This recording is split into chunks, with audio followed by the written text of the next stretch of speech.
Bienvenue sur notre chaîne. N'oubliez pas de vous abonner pour ne pas manquer les nouvelles vidéos. Bon visionnage. Le cri strident du réveil perça le silence suburbain à exactement 6h30 du matin, comme chaque jour de semaine depuis 15 ans. La main de David Martin jaillit par réflexe, réduisant au silence l'intrusion mécanique avant qu'elle ne puisse déranger sa femme. Vieilles habitudes, pensa-t-il, même si Sarah dormait à travers les alarmes depuis des mois maintenant, son corps recroquevillé loin de lui, comme un point d'interrogation qu'il ne parvenait pas tout à fait à déchiffrer. David bascula ses jambes par-dessus le bord de leur lit king size, ses pieds nus trouvant la fraîcheur familière du parquet. À 38 ans, il maintenait toujours la routine disciplinée d'un homme convaincu que la structure était la colonne vertébrale du succès. La maison autour de lui témoignait de cette philosophie, une coloniale de 3 chambres à Westerville, Ohio, avec une pelouse impeccablement entretenue qui faisait hocher la tête d'approbation aux voisins, et un garage pour 2 voitures qui abritaient sa Honda pratique et la BMW élégante de Sarah. L'eau de la douche cascadait sur ses épaules tandis que David passait en revue mentalement sa journée, une inspection sur le nouveau complexe du centre-ville, une réunion avec le comte Henderson, peut-être un dîner avec Sarah si elle ne travaillait pas tard encore une fois.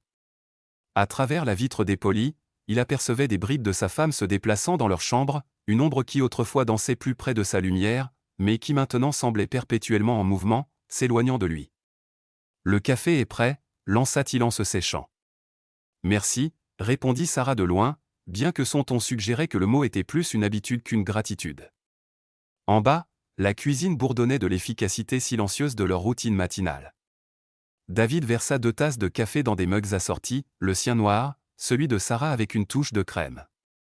Le journal était plié à côté de sa place au comptoir du petit déjeuner, les gros titres proclamant le mélange habituel de drame politique et de réalisation locale. Sarah apparut quelques instants plus tard, déjà habillée pour sa journée, portant un tailleur d'affaires ajusté qui mettait en valeur sa silhouette de 35 ans avec une précision délibérée.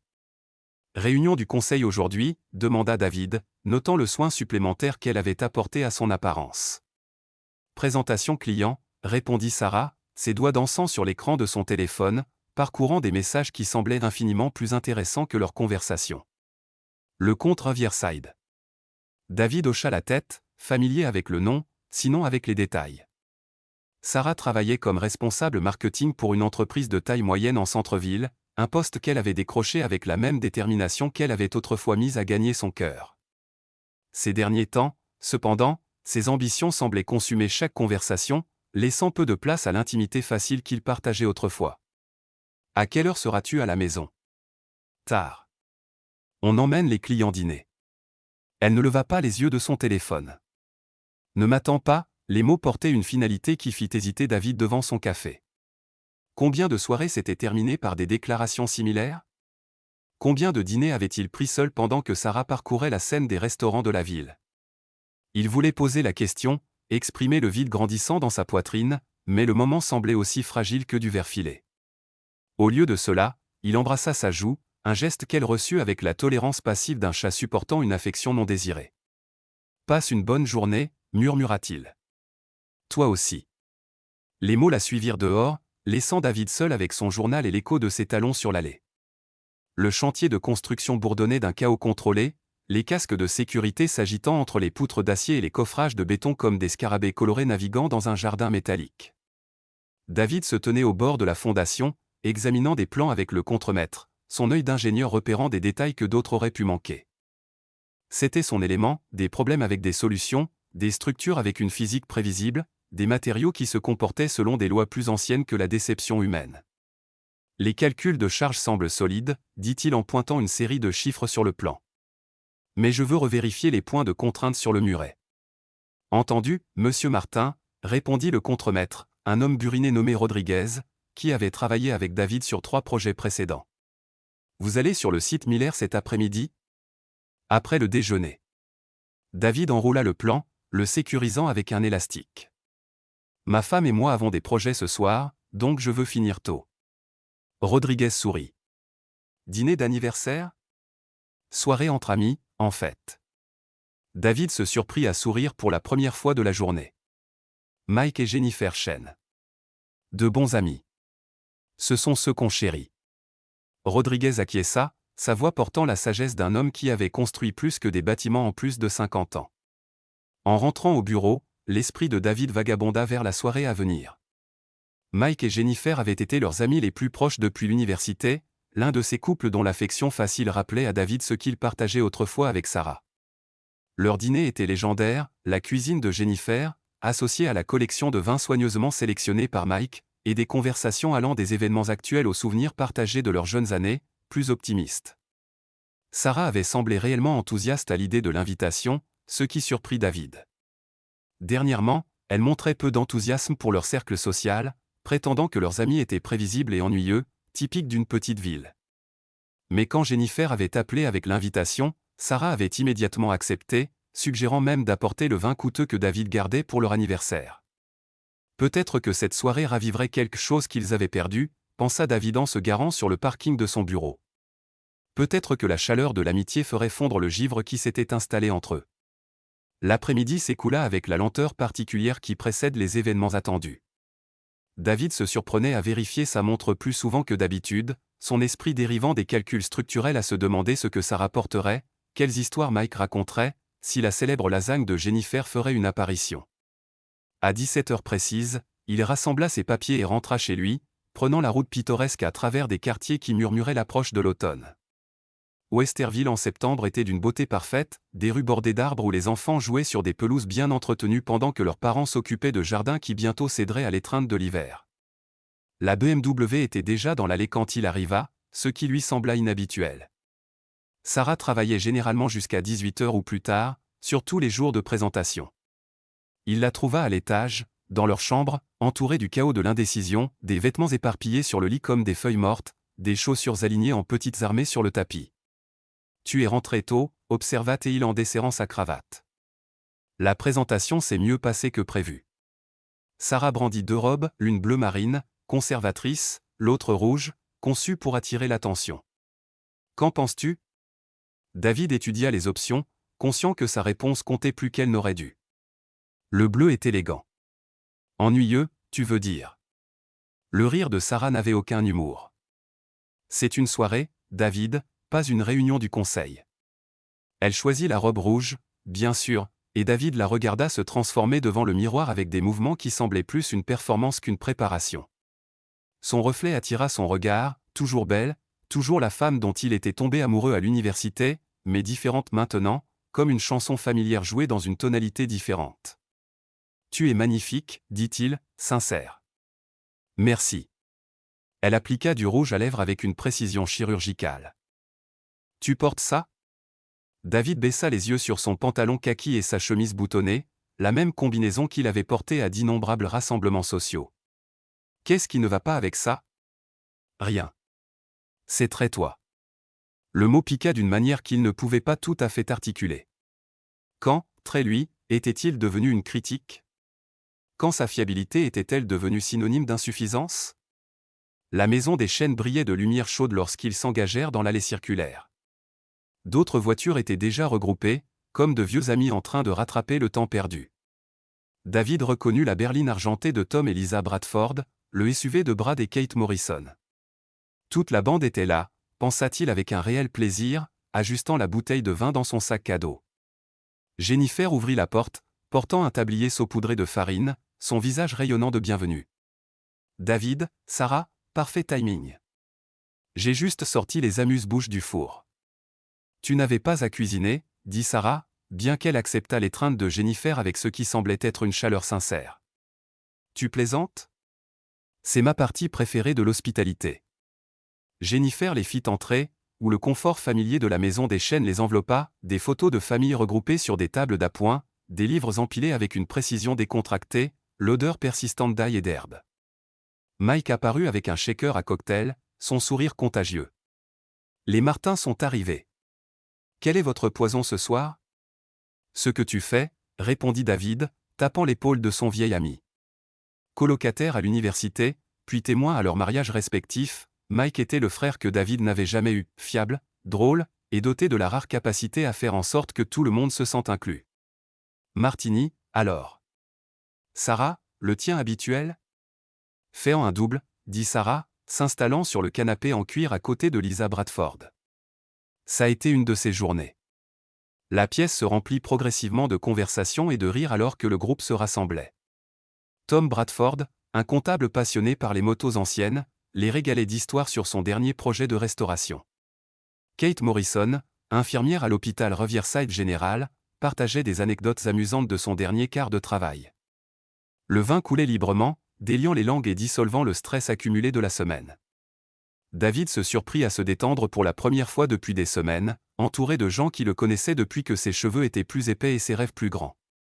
Ces relations étaient celles qui ancrent une vie, réfléchit-il, des amis qui se souvenaient de votre anniversaire, qui appelaient quand votre père mourait, qui arrivaient avec des plats quand la vie devenait écrasante. Vous vous souvenez quand on pensait qu'on serait tous millionnaires à 30 ans, plaisanta Brad Morrison, levant son verre. Maintenant, j'espère juste rembourser mon hypothèque avant mes 60 ans. Parle pour toi, intervint Tom. Lisa et moi avons notre plan de retraite calculé au centime près, n'est-ce pas, chérie? Lisa leva les yeux au ciel avec affection. Il a des tableurs pour nos tableurs. Rien de mal à planifier, dit David. Sarah et moi avons commencé notre fonds de retraite l'année de notre mariage. Comme c'est merveilleusement pratique, dit Sarah, son ton portant une pointe que David ne pouvait pas tout à fait déchiffrer. Le groupe rit, interprétant son commentaire comme une taquinerie ludique, mais David perçut autre chose dans sa voix, une note de moquerie qui lui serra la poitrine d'une anxiété inexplicable. Au fur et à mesure que la soirée avançait, la conversation serpentait à travers des territoires familiers, frustrations au travail, projets de vacances, souvenirs partagés d'aventures universitaires. Jennifer servit sa fameuse lasagne, et Mike déboucha bouteille après bouteille de vin avec une touche théâtrale. David se surprit à vraiment apprécier la soirée, observant Sarah rire avec leurs amis, voyant des éclairs de la femme qu'il avait épousée. Mais au fil de la nuit, alors que l'alcool relâchait les inhibitions, la conversation prit des tournants inattendus. Kate Morrison, enhardie par son 3e verre de vin, se lança dans une histoire sur le divorce désordonné d'un collègue. Vous pouvez imaginer, dit-elle, gesticulant dramatiquement. 20 ans de mariage, et elle découvre qu'il avait des aventures tout ce temps. Tout ce temps. Comment quelqu'un peut-il cacher ça pendant 20 ans, demanda Lisa. Facile, dit Brad avec un rire agaçant. Certaines personnes sont juste meilleures menteuses que d'autres. Ou certaines personnes sont juste plus naïves, ajouta Sarah, ses yeux trouvant ceux de David à travers la pièce. Certaines personnes ne voient que ce qu'elles veulent voir. Le commentaire plana dans l'air comme la fumée d'une bougie éteinte. David ressentit un frisson qui n'avait rien à voir avec l'air automnal dehors. Eh bien, je pense que la confiance est la base de tout bon mariage, dit Jennifer diplomatiquement. Mike et moi nous disons tout, n'est-ce pas, chérie? Tout ce qui vaut la peine d'être dit, acquiesça Mike, faisant un clin d'œil à sa femme. Mais qu'en est-il de l'excitation, demanda Sarah, se penchant en avant avec une intensité soudaine. Et la passion? Ne vous ennuyez-vous jamais avec la même personne, la même routine, le même tout prévisible? La pièce devint silencieuse, sauf pour le doux jazz en fond sonore. David sentit tous les regards dans la pièce, le poids des attentes s'installant sur ses épaules comme une couverture de plomb.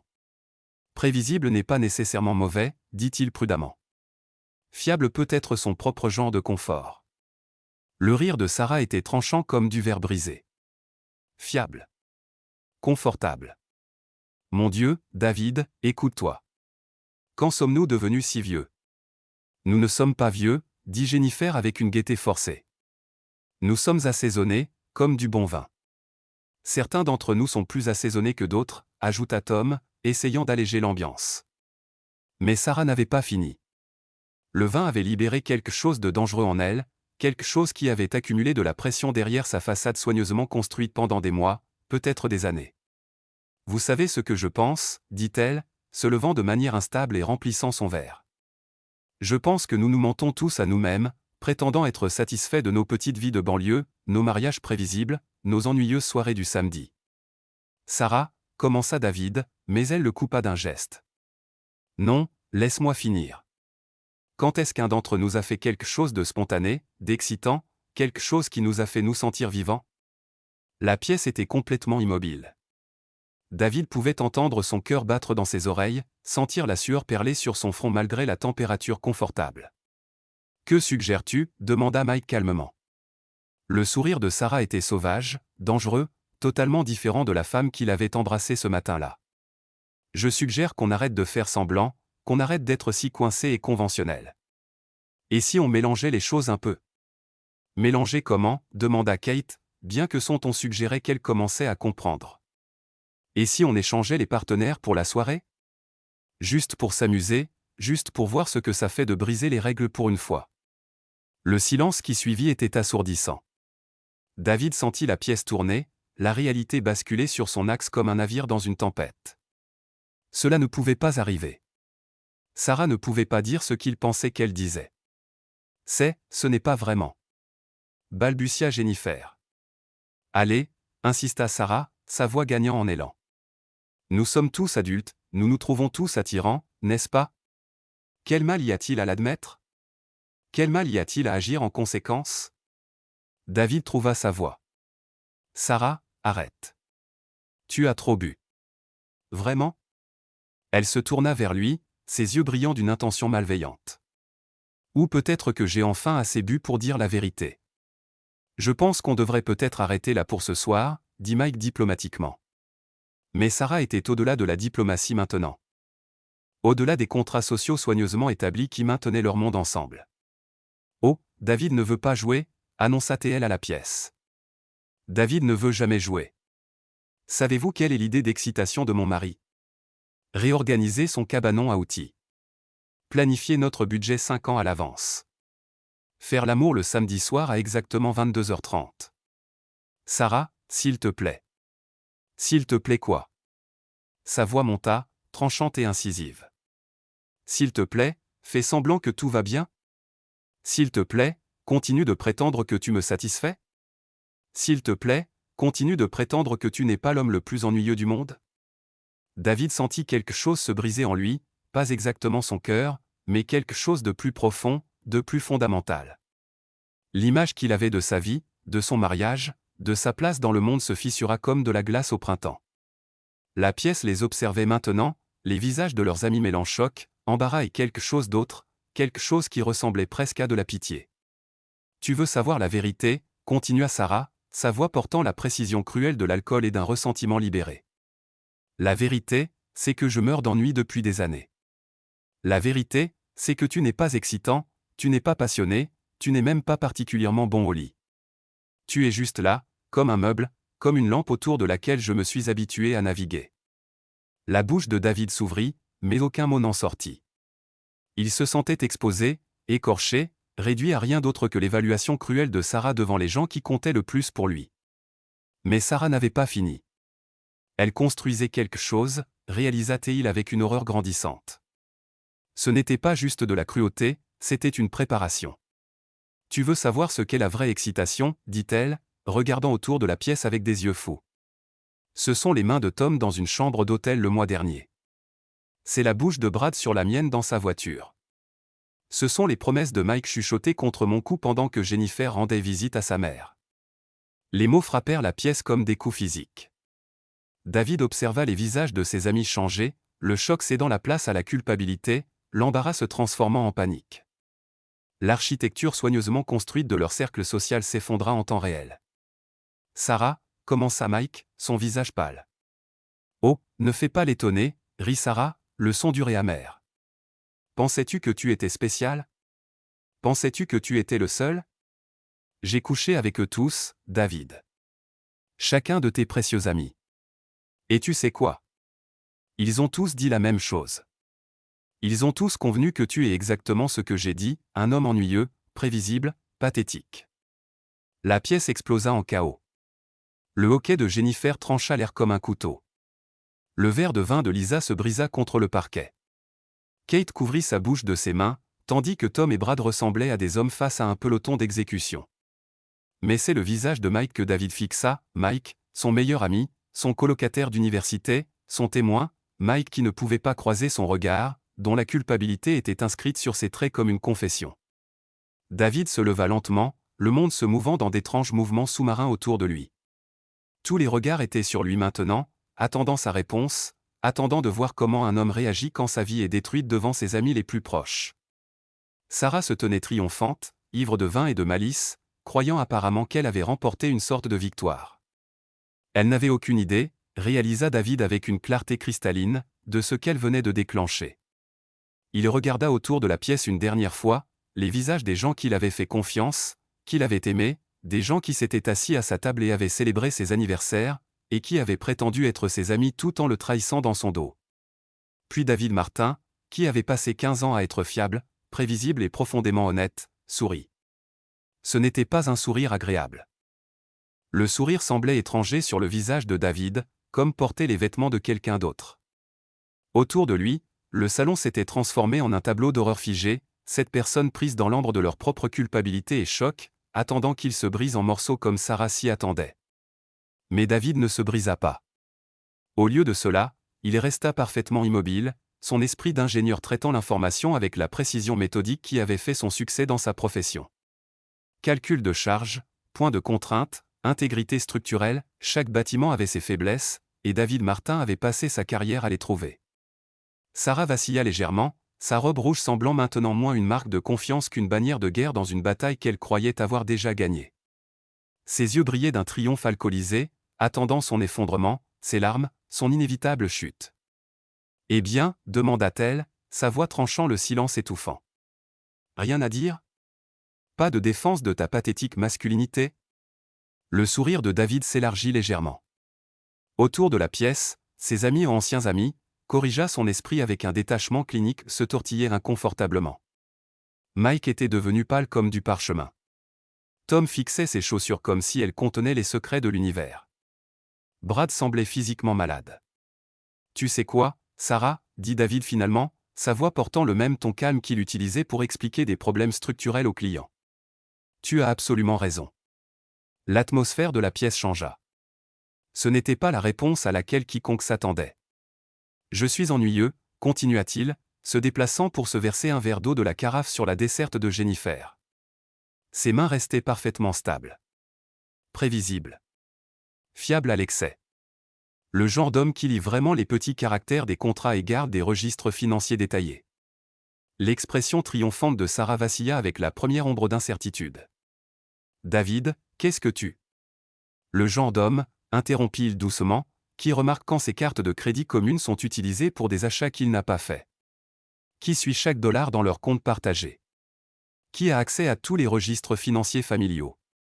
La température dans la pièce sembla chuter de 10 degrés. Jennifer serra le bras de Mike. David, peut-être qu'on devrait tous juste. Le genre d'homme, continua David, sa voix ne perdant jamais son ton conversationnel, qui s'occupe de toute la préparation des impôts pour le foyer. Qui connaît le numéro de sécurité sociale de Sarah, le nom de jeune fille de sa mère, le nom de son premier animal de compagnie? Toutes ces petites informations que les banques adorent demander quand vous demandez un crédit. Le visage de Tom Bradford passa de pâle à gris. La bouche de Lisa s'entr'ouvrit légèrement. Le genre d'homme qui pourrait remarquer si quelqu'un dans son foyer avait accès, disons, aux informations personnelles de nos amis. Date de naissance des fêtes d'anniversaire. Numéro de sécurité sociale des soirées de préparation des impôts où Sarah aidait avec les documents. Adresse, numéro de téléphone, informations sur l'emploi partagé lors de conversations de dîner. Le verre de Sarah glissa de ses doigts soudain sans force, se brisant contre le parquet comme sa contenance. Le vin rouge se répandit sur le bois comme du sang versé. « David, arrête » murmura-t-elle. Mais David était loin d'avoir fini. Son esprit s'était mis en mode méthodique, le même qu'il utilisait pour concevoir des structures porteuses, calculant précisément combien de poids une fondation pouvait supporter avant de craquer. Tu te souviens du mois dernier, Sarah, quand tu as proposé d'aider Jennifer avec ses documents d'assurance? Ou quand tu as insisté pour organiser les documents fiscaux de Tom comme une faveur? Une épouse si serviable, toujours prête à aider nos amis avec leurs ennuyeux documents. Le silence dans la pièce était assourdissant. David pouvait entendre l'horloge ancienne sur la cheminée de Jennifer tic-taquer.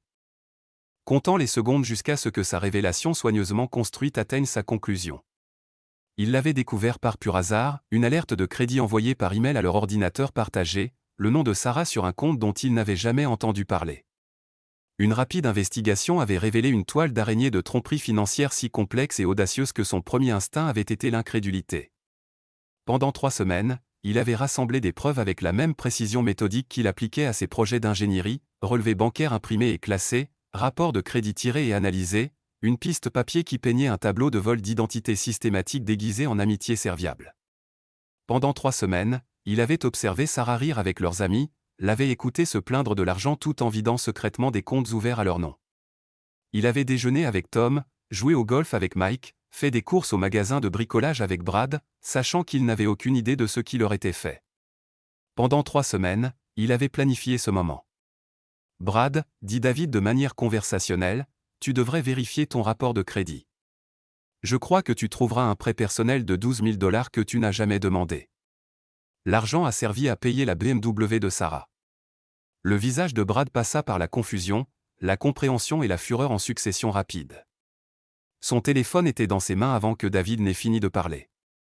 Tom, Lisa, continua David, cette nouvelle croisière pour laquelle vous économisiez. Je crains que Sarah n'ait déjà dépensé cet argent.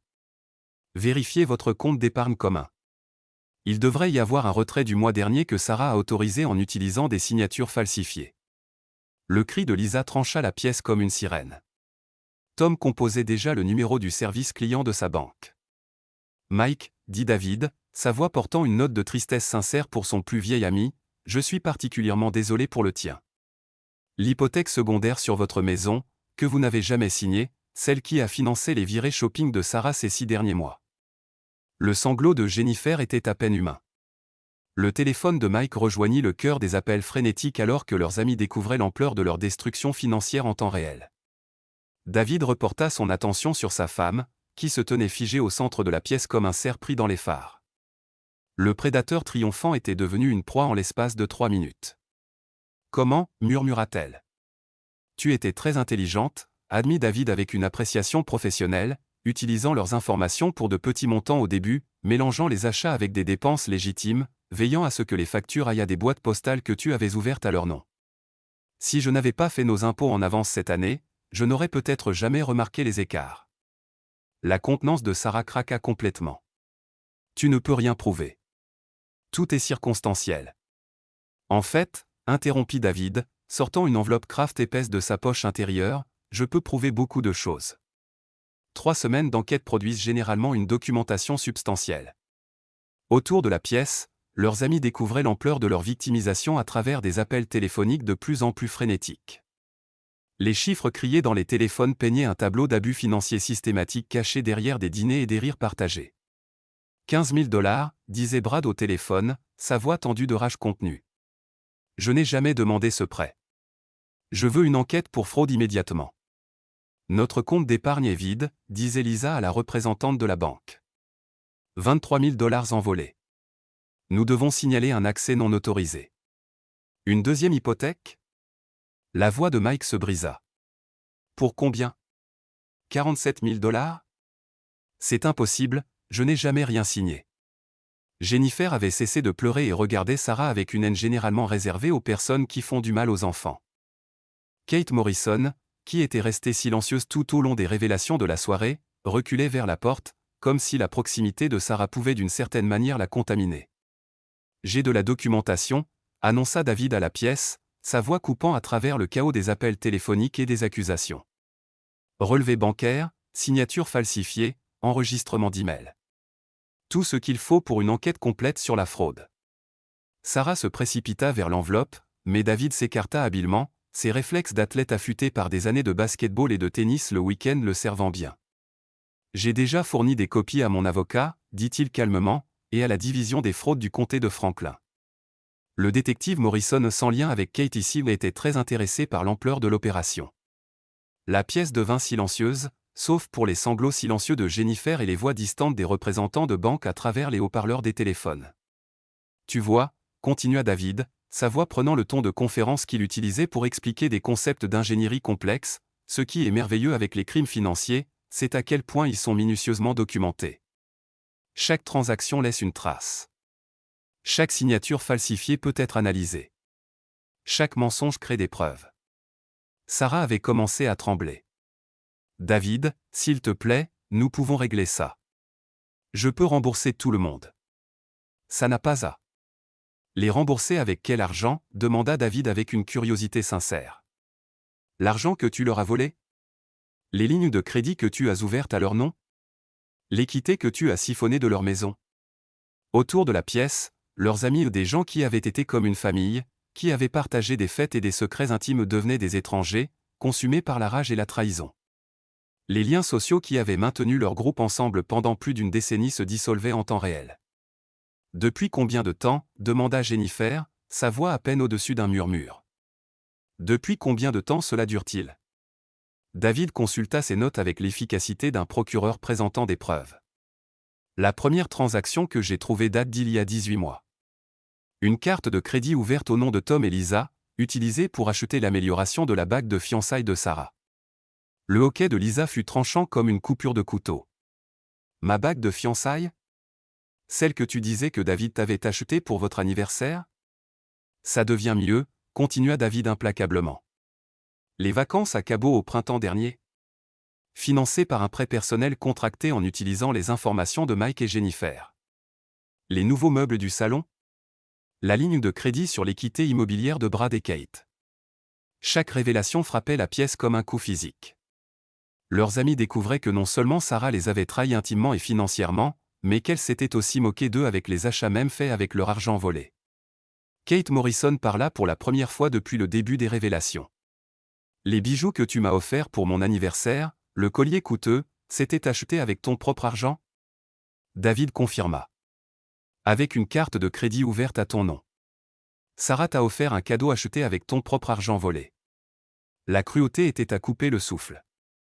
Non contente de simples vols, Sarah avait enfoncé le couteau en rendant ses victimes complices de leur propre victimisation, les rendant reconnaissantes pour des cadeaux achetés avec leur propre argent volé. Je dois appeler la police, dit Mike, sa voix creuse de choc. C'est une fraude criminelle à grande échelle. Déjà fait, répondit David. Le détective Morrison s'attend à obtenir des mandats d'arrêt d'ici 48 heures. Le procureur est particulièrement intéressé par les cas impliquant un vol d'identité organisé et de multiples victimes. Les jambes de Sarah cédèrent, et elle s'effondra sur le canapé blanc de Jennifer, laissant une tache de vin rouge de sa robe comme une tache de sang sur le tissu. Pourquoi? Demanda Jennifer, sa voix se brisant. Nous étions tes amis. Nous t'aimions. Pourquoi nous as-tu fait ça? Sarah leva les yeux avec des yeux complètement vides, comme si l'âme derrière eux s'était simplement évaporée. Parce que je le pouvais, dit-elle simplement. Parce que vous étiez tous si confiants, si naïfs. Parce que David était si ennuyeux, et je voulais plus. L'honnêteté était plus dévastatrice que n'importe quel mensonge aurait pu l'être. Il n'y avait ni remords ni justification au-delà de la simple cupidité et du mépris pour les gens qu'il avait considérés comme une famille. David sentit quelque chose de définitif s'enclencher dans son esprit, comme un coffre-fort se fermant définitivement. Tout amour qu'il avait ressenti pour cette femme, tout espoir qu'il avait nourri pour leur mariage, tous les rêves qu'il avait construits autour de leur avenir commun, tout cela se cristallisa en une clarté froide et parfaite. Il y a une chose de plus, dit-il doucement. La pièce se tourna vers lui avec l'attention épuisée de personnes qui avaient déjà absorbé plus de chocs qu'elle ne pensait possible. Sarah a falsifié ma signature sur plusieurs de ses documents. Elle a utilisé mes références d'ingénieur professionnel pour légitimer certains des prêts plus importants. Si l'un d'entre vous avait fait défaut sur ces dettes frauduleuses, j'aurais été légalement responsable en tant que co-signataire.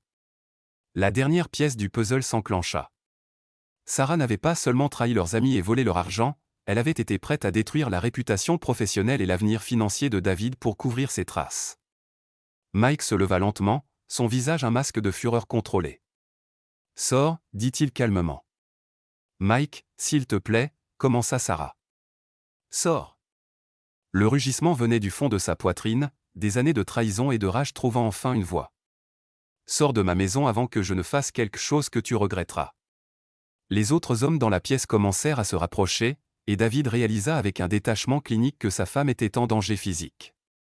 Pas de sa part, il ne ressentait rien d'autre qu'un vide froid là où la colère aurait dû être omet de la part des amis qu'elle avait systématiquement victimisés. « Viens, Sarah, dit-il avec une douceur surprenante. Il est temps de partir. » Elle le regarda avec un espoir désespéré. « David, merci mon Dieu, je savais que tu ne m'abandonnerais pas. Nous pouvons surmonter ça, nous pouvons. » Non, dit-il simplement. Nous ne pouvons pas. C'est fini. Il l'aida à se lever, non par affection, mais par la courtoisie ancrée en lui depuis l'enfance. Autour d'eux, leurs anciens amis regardaient avec des expressions allant du dégoût à la pitié en passant par une satisfaction froide. À la porte, Jennifer saisit le bras de David. « Savais-tu » demanda-t-elle avec urgence. « Quand tu es venu ici ce soir, savais-tu ce qu'elle allait faire » David considéra la question avec soin. « Je savais pour les crimes financiers, dit-il finalement. Je ne savais pas pour les liaisons, mais je le soupçonnais.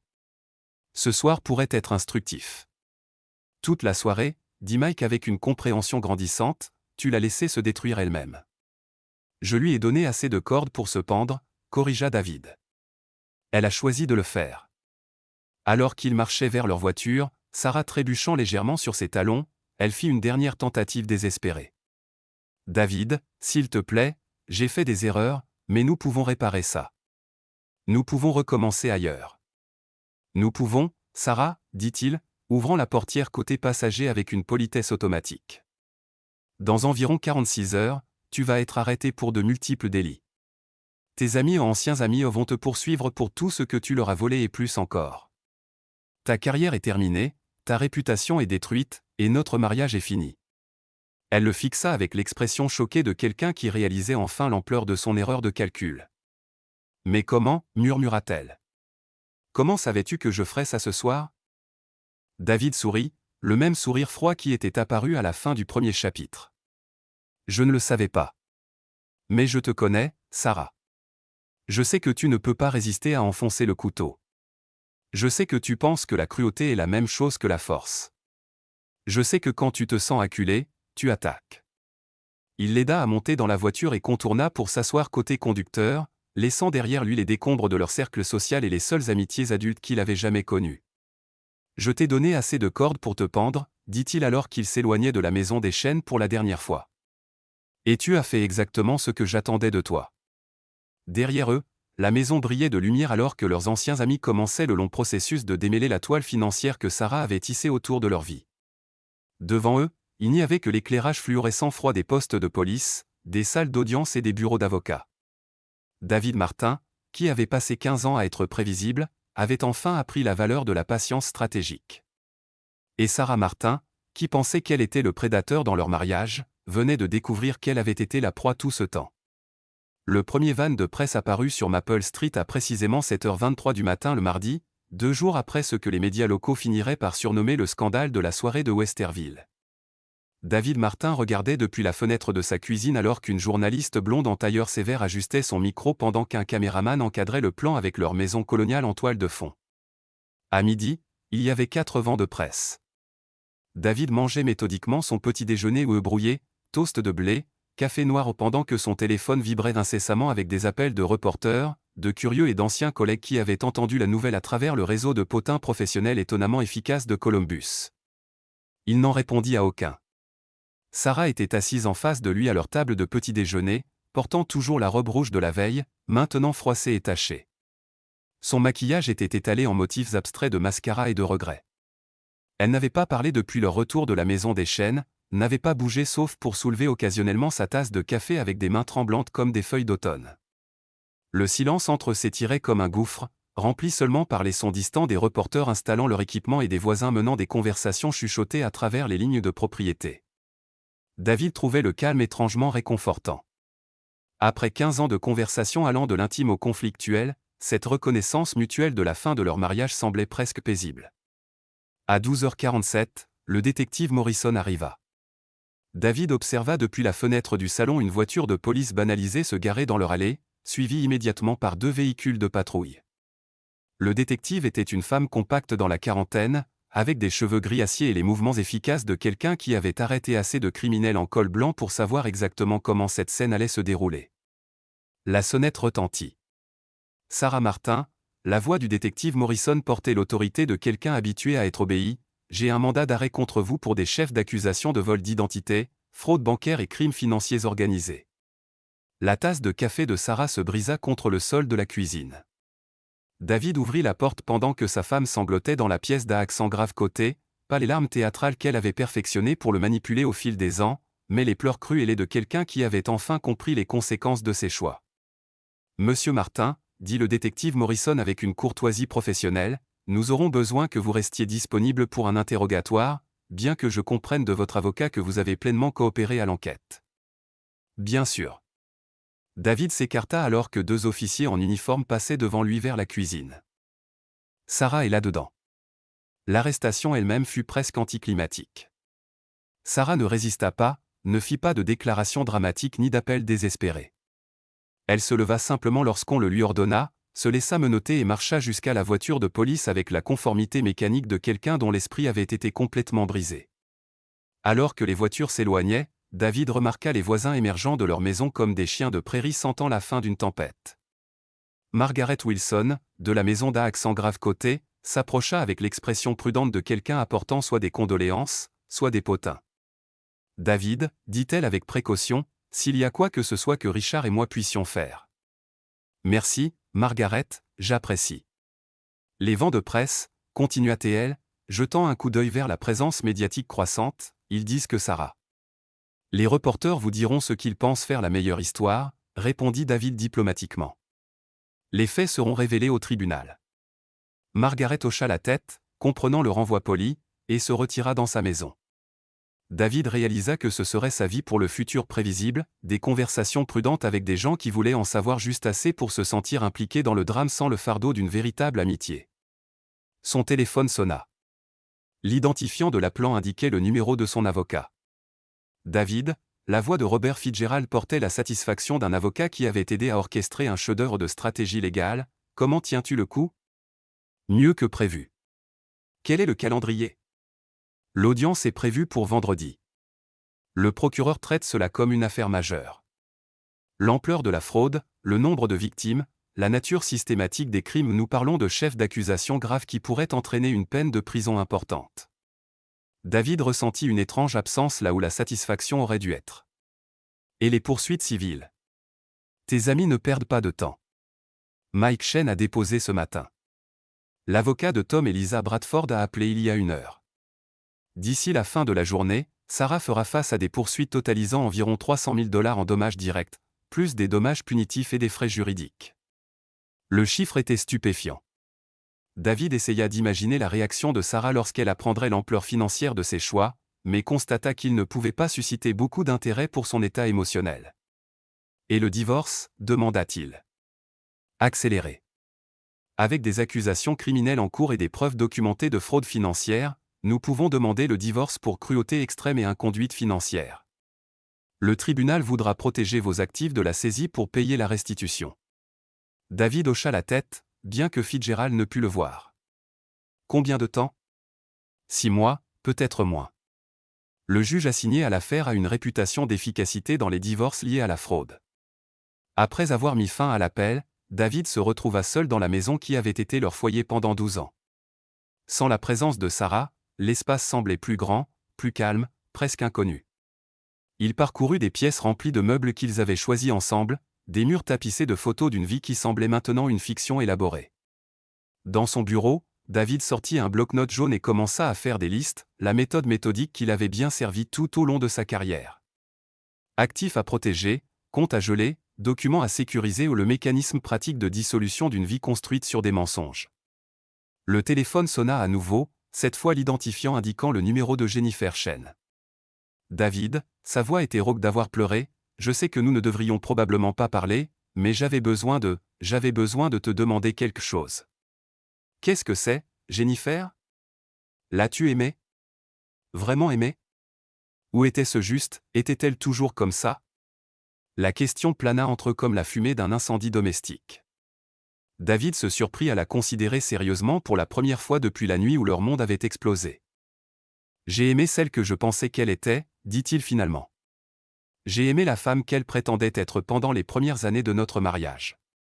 Mais en y repensant, je pense que la personne dont je suis tombé amoureux était toujours une performance. Le sanglot de Jennifer était à peine audible à travers le téléphone. Mike, il ne gère pas ça bien. La trahison, l'argent, le fait qu'elle l'ait rendu complice de blesser nos amis. Il répète qu'il aurait dû le savoir. Aucun de nous n'aurait dû le savoir, répondit David. C'était le but. Elle était très douée pour être ce que les gens voulaient qu'elle soit. Je ne pense pas que notre groupe survivra à ça, dit Jennifer doucement. Non, acquiesça David, il ne survivra pas. 3 mois plus tard, David Martin était assis dans le bureau de la juge Patricia Holloway, tribunal des relations domestiques du comté de Franklin, écoutant son avocat présenter le règlement final du divorce. À travers les grandes fenêtres, l'automne avait peint Columbus en teinte d'or et de cramoisi qui lui rappelait des temps meilleurs. Sarah était assise en face de la table de conférence, à côté de son avocat commis d'office. Son avocat privé s'était retiré lorsqu'il était devenu clair qu'elle ne pouvait pas payer ses honoraires. Elle avait perdu du poids pendant son séjour en prison du comté en attendant son procès, et la combinaison orange drainait ce qui restait de la beauté vibrante qui autrefois arrêtait les conversations lors des dîners. « Madame Martin, dit la juge Holloway avec la courtoisie efficace qui marquait toutes ses audiences, comprenez-vous les termes de ce règlement ?» La voix de Sarah était à peine au-dessus d'un murmure. « Oui, votre honneur. Monsieur Martin conserve la propriété exclusive de la maison conjugale, tous les comptes de retraite et le véhicule principal. Vous renoncez à toute revendication de pension alimentaire, étant donné les circonstances criminelles entourant la dissolution de ce mariage. Comprenez-vous ces termes ? Oui, votre honneur. David ne ressentait rien en regardant sa femme, ancienne femme, dans environ 10 minutes signer pour renoncer à tout droit sur la vie qu'ils avaient construite ensemble. La maison où ils avaient organisé des dîners de fête, le compte d'épargne qu'ils avaient alimenté avec des rêves de vacances européennes, l'existence confortable de banlieue qui apparemment l'avait ennuyé au point de la pousser à une trahison systématique où tout cela devint le sien seul d'un trait de plume. La Cour prononce par la présente la dissolution du mariage entre David Martin et Sarah Martin, effective immédiatement, annonça la juge Holloway avec le même ton qu'elle pourrait utiliser pour commander un déjeuner. Monsieur Martin, vous êtes libre de vous remarier. Madame Martin, vous resterez en détention en attendant votre procès criminel. Alors que l'huissier s'approchait pour escorter Sarah de retour à la prison du comté, elle regarda à travers la table David avec des yeux qui portaient le dernier scintillement de la femme qu'il avait autrefois aimée. « David, dit-elle avec urgence, s'il te plaît, je sais que je ne le mérite pas, mais j'ai besoin de dire quelque chose. » La juge Holloway hocha la tête. « Permission. » La salle d'audience devint silencieuse, sauf pour les sons distants de la circulation dehors. « Je suis désolé, dit Sarah, et pour la première fois en des mois, sa voix portait ce qui semblait être une émotion sincère. « Je sais que ça ne répare rien, ça n'efface pas ce que j'ai fait à toi et à nos amis, mais j'ai besoin que tu saches que je suis vraiment, profondément désolé. » David étudia son visage, cherchant des signes de manipulation, la performance calculée qui avait caractérisé tant de leur relation. Mais tout ce qu'il vit était une femme brisée face aux conséquences de choix qui semblaient intelligents et inoffensifs jusqu'à ce qu'ils explosent en catastrophe. « Je sais que tu le hais, dit-il finalement. Mais être désolé ne rend pas cela pardonnable. » Le visage de Sarah s'effondra. « David, s'il te plaît, je sais que je ne mérite pas une autre chance, mais peut-être un jour. Quand tout ceci sera fini, nous pourrions essayer de... » Non. Le mot sortit plus froid que David ne l'avait prévu, mais il ne l'adoucit pas. « Ce que tu m'as fait, à nos amis, ce n'est pas quelque chose dont on revient. Il n'y a pas d'arc de rédemption ici, Sarah. Pas de seconde chance. Mais les gens changent, plaida-t-elle. Je pourrais changer. Je pourrais devenir la personne que tu pensais que j'étais. » David secoua la tête lentement. « La personne que je pensais que tu étais n'a jamais existé. C'était la vraie tragédie de notre mariage. Je suis tombé amoureux d'une fiction que tu as créée. » Il rassembla ses papiers et se leva. « Tu m'as demandé une fois quelle était mon idée de l'excitation. Tu t'es moqué de moi pour être prévisible, fiable, ennuyeux. Mais tu sais ce que j'ai appris ? La fiabilité, c'est ce sur quoi on construit une vie. L'excitation, c'est ce qui la détruit. » Sarah pleurait ouvertement maintenant, mais David ne ressentait aucune envie de la réconforter. L'homme qui avait passé 15 ans à protéger ses sentiments, à lisser ses problèmes et à permettre son égoïsme était mort dans le salon des chênes 3 mois plus tôt. « J'espère que tu trouveras ce que tu cherchais, dit-il, sincère. Mais tu devras le trouver sans moi. » Alors que l'huissier emmenait Sarah, elle regarda en arrière une dernière fois. David ne la regarda pas partir. Au lieu de cela, il signa les derniers documents qui couperaient légalement tout lien entre eux, sa signature aussi stable et précise qu'elle l'avait été sur leur certificat de mariage 15 ans plus tôt. 6 mois après le divorce, David Martin se tenait dans la cuisine de sa maison vide, préparant un dîner pour une personne avec le même soin méthodique qu'il avait autrefois appliqué à cuisiner pour deux. Les vents de presse étaient partis depuis longtemps, les reporters s'étant tournés vers des scandales plus récents. Les voisins avaient cessé de regarder. La vie à Westerville était revenue à son rythme confortable de banlieue, sauf pour l'absence notable de dîner parmi un certain groupe d'anciens amis. Le procès criminel s'était conclu 2 semaines plus tôt avec la condamnation de Sarah pour 12 chefs d'accusation criminels, 18 mois de prison d'État, suivi de 5 ans de probation et une ordonnance de restitution qui la maintiendrait financièrement paralysée pour le reste de sa vie. Les poursuites civiles avaient été tout aussi dévastatrices, des jugements totalisant plus de 400 000 $ qu'elle ne pourrait jamais payer. Mike et Jennifer Chen avaient divorcé 6 semaines après la condamnation de Sarah, la trahison ayant empoisonné leur mariage au-delà de toute réparation, chacun incapable de regarder l'autre sans se souvenir de ce que Sarah avait révélé sur leurs amis et eux-mêmes. Mike vivait maintenant dans un appartement en centre-ville et avait commencé à sortir avec une femme de son bureau qui n'avait jamais entendu parler du scandale de la soirée de Westerville. Tom et Lisa Bradford avaient survécu à leur perte financière, mais pas à leur cercle social. La connaissance que leurs amis avaient couché avec Sarah tout en volant leur argent avait créé une paranoïa qui infectait chaque relation dans leur vie. Ils avaient déménagé à Phoenix 3 mois plus tôt, le transfert professionnel de Lisa offrant une excuse pour échapper aux décombres de leur vie sociale à Columbus. Brad et Kate Morrison avaient émergé du scandale avec leur mariage intact, mais leurs finances dévastées. Le prêt sur l'équité immobilière que Sarah avait contracté en leur nom les avait forcés à vendre leur maison et à emménager dans une location de l'autre côté de la ville. Ils fréquentaient toujours la même église que David, mais leurs interactions se limitaient à des hochements de tête polis et à des conversations prudentes. David découvrait qu'il ne manquait pas la dynamique de groupe, les rassemblements sociaux obligatoires, la pression de maintenir des amitiés qui s'étaient révélées fondamentalement creuses. La solitude, avait-il découvert, était un luxe qu'il n'avait jamais vraiment apprécié pendant ses années de mariage. Sa sonnette retentit à exactement 19 heures.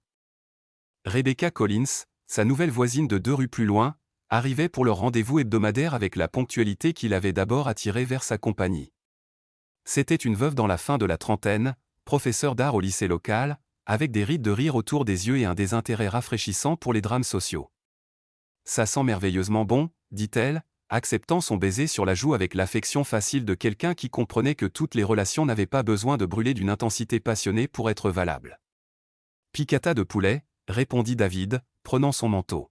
« Et avant que tu ne demandes, oui, j'ai suivi la recette exactement comme écrit. » Rebecca rit, un son qui rappelait à David ce qu'était la joie véritable après des années d'enthousiasme fabriqué. « Je ne m'attendrai à rien d'autre de ta part. » Ils s'étaient rencontrés au magasin de bricolage 4 mois plus tôt, atteignant tous deux le même paquet de rondelles pour tuyaux d'arrosage. Leur conversation était passée des réparations de plomberie aux invitations à dîner avec l'inévitabilité progressive de 2 personnes censées reconnaissant leur compatibilité. Rebecca savait pour son divorce, pour le scandale qui l'avait rendu brièvement célèbre dans les cercles locaux, mais elle abordait son passé avec l'acceptation pragmatique de quelqu'un qui comprenait que tout le monde portait des blessures. « Comment était ta journée » demanda David alors qu'il s'installait à sa table à manger, la même table où lui et Sarah avaient partagé des milliers de repas, maintenant occupé par quelqu'un qui semblait sincèrement intéressé par ses réponses. Défiant. « J'essaie de convaincre un groupe d'adolescents de 16 ans que l'histoire de la raconte. » Rebecca coupa son poulet avec les mouvements précis de quelqu'un habitué à faire les choses correctement. « Et la tienne ?» Productive. Nous avons démarré le projet Morrison. David s'arrêta, réalisant qu'il parlait d'un autre Morrison, sans lien avec Brad et Kate, juste une autre famille construisant ses rêves sur la fondation de son expertise en ingénierie. Ils parlèrent du travail, des livres qu'ils lisaient, des projets de Rebecca pour son jardin d'été ou une conversation confortable entre 2 personnes qui avaient appris à apprécier les plaisirs ordinaires de la compagnie sans drame, sans agenda caché, sans la guerre émotionnelle constante qui avait caractérisé la relation précédente de David. Après le dîner, ils s'assirent sur sa terrasse arrière, regardant le soleil se coucher sur le paysage suburbain de Westerville. L'air du soir portait les sons des enfants jouant dans les cours voisines, des tondeuses achevant leurs circuits hebdomadaires, la bande-son paisible de vie vécue sans crise ni scandale. « Regrettes-tu parfois » demanda Rebecca doucement. « Pas le divorce, mais la manière dont ça s'est passé. La nature publique de tout ça. » David considéra la question sérieusement, comme il considérait toutes les questions de cette femme qui lui avait appris la valeur des réponses réfléchies plutôt que des réactions rapides. « Non, dit-il finalement. Si ça s'était passé en privé, j'aurais passé des années à douter de moi-même, à me demander si j'avais été trop dur, si j'aurais dû essayer plus fort de lui pardonner. La nature publique de tout ça, la manière dont elle a choisi de m'humilier devant nos amis, ça a rendu le choix clair. » Clair comment ? Elle m'a montré exactement qui elle était. Pas celle qu'elle prétendait être, pas celle que j'espérais qu'elle pourrait devenir, mais qui elle était réellement au fond. Une fois que j'ai vu ça clairement, le pardon est devenu impossible. Rebecca hocha la tête, comprenant la distinction. Certaines choses ne peuvent pas être pardonnées parce qu'elles révèlent le caractère plutôt que juste un mauvais jugement. Exactement. David tendit la main vers la sienne, s'émerveillant de la simplicité du geste. Elle n'a pas juste trompé sur moi ou volé nos amis. Elle aimait ça. Elle aimait le pouvoir, la tromperie, la manière dont elle pouvait manipuler les gens qui lui faisaient confiance. Ce n'est pas quelque chose qu'on pardonne. C'est quelque chose dont on s'échappe. Alors que l'obscurité s'installait sur leur quartier tranquille, David réfléchit aux tours étranges qu'avait pris sa vie. Il y a un an, il était un homme piégé dans un mariage qui étouffait lentement son âme, entouré d'amis qui le trahissaient systématiquement, vivant une vie construite sur des mensonges qu'il était trop confiant pour reconnaître. Maintenant, il était libre non seulement de Sarah, mais de l'effort épuisant de maintenir des relations avec des gens qui voyaient la gentillesse comme une faiblesse et la loyauté comme une opportunité d'exploitation. Le cercle social qui avait défini sa vie adulte s'était complètement effondré, mais à sa place, il avait trouvé quelque chose qu'il n'avait même pas su qu'il manquait, la paix. Sa maison était calme, ses finances étaient sécurisées, sa conscience était claire. La femme à ses côtés ne lui demandait rien d'autre que de l'honnêteté et de la considération, des dons qu'il était heureux de donner parce qu'ils étaient appréciés plutôt qu'attendus. « Je dois y aller », dit Rebecca alors que les lampadaires commençaient à s'allumer. Tôt demain matin. David l'accompagna à sa voiture, un autre rituel confortable dans une vie qui avait redécouvert le plaisir d'une gentillesse prévisible. Alors qu'elle s'éloignait, il resta un moment de plus dans son allée, regardant la maison qui était vraiment la sienne pour la première fois en 15 ans. À l'intérieur, il se versa un verre de vin, pas les bouteilles coûteuses que Sarah avait insisté pour avoir, mais un millésime modeste qu'il appréciait réellement. Demain, il retournerait à son bureau, à des projets qui avaient du sens et à des clients qui appréciaient son expertise. Le week-end prochain, il pourrait emmener Rebecca au musée d'art en centre-ville, où ils pourraient simplement travailler dans leurs jardins respectifs et se retrouver pour dîner ensuite. L'avenir s'étendait devant lui sans drame, sans trahison, sans la vigilance constante qui avait caractérisé son mariage. Pour un homme qui avait été moqué pour être ennuyeux et prévisible, David Martin avait découvert que le bonheur ordinaire était la réalisation la plus extraordinaire de toutes. Au loin, une sirène de police hurlait alors qu'elle se précipitait vers l'urgence de quelqu'un d'autre. David Martin termina son vin, verrouilla ses portes et alla se coucher dans une maison remplie de la paix profonde d'un homme qui avait enfin appris la différence entre être seul et être solitaire. La justice, réfléchit-il alors que le sommeil approchait, n'était pas toujours dramatique. Parfois, c'était simplement la satisfaction tranquille d'une vie récupérée de ceux qui avaient essayé de la détruire. Parfois, c'était suffisant. Merci de regarder et n'oubliez pas de vous abonner pour ne pas manquer les nouvelles histoires.